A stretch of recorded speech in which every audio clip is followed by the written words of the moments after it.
नमस्कार दोस्तों।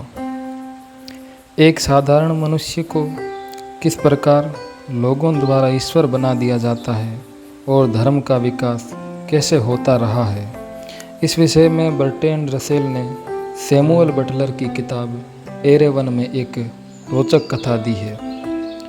एक हिक्स नाम का व्यक्ति बैलून में बैठकर एक सुदूर देश में जाता है जहाँ के लोग आधुनिकता से पिछड़े होते हैं।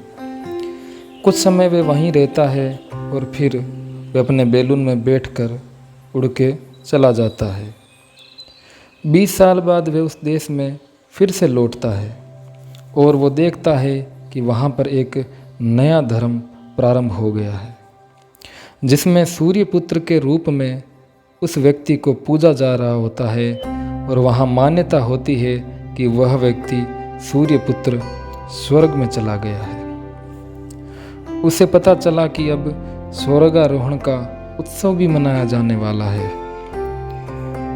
वह वहाँ प्रोफेसर हैंकी और पेंकी नाम के व्यक्तियों को यह कहते हुए सुनता है कि उन्होंने वैसे तो उसे स्वर्ग जाते नहीं देखा, मगर तब भी वे सूर्यपुत्र धर्म के सर्वोच्च पुजारी हैं।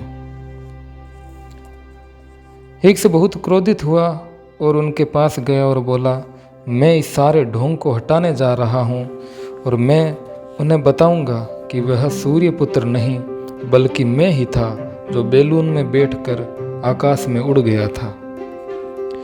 तो प्रोफेसर हैंकी और पेंकी उसे रोकते हुए कहते हैं कि तुम ऐसा मत करना, क्योंकि इस देश की नैतिकता इस मिथक से जुड़ गई है। यदि उन्हें पता चला कि कोई सूर्यपुत्र था ही नहीं और वो स्वर्ग गया ही नहीं, तो एरेवन देश के निवासी दुष्ट हो जाएंगे। इसी प्रकार धार्मिक ढोंग के ऊपर नैतिकता टिकाई जाती है, जबकि नैतिकता का आधार समाज की जरूरत होनी चाहिए। प्राचीन समय में लोगों के भोलेपन का लाभ उठाकर चतुर लोग अक्सर ऐसे ही दिव्य बन बैठते थे। मनुष्य को काल्पनिक कहानियों पर विश्वास करने या मनुष्य पूजा में पड़ने के बजाय अपने भीतर सत्य को ढूंढना चाहिए। सत्य कहीं बाहर नहीं है, अपने भीतर है।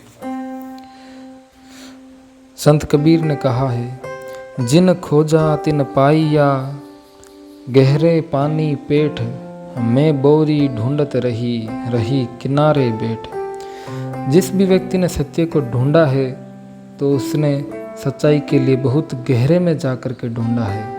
यदि हम समुद्र के किनारे ही बैठे रहेंगे तो समुद्र की गहराई में रहने वाले सीप और मोती हमें कभी प्राप्त नहीं होंगे। इसी प्रकार सत्य भी बहुत गहरे में छुपा हुआ है। तो सत्य को ढूंढने के लिए हमें बाहर नहीं, अपने भीतर उतरना पड़ता है। यही मेरा कहना है। धन्यवाद।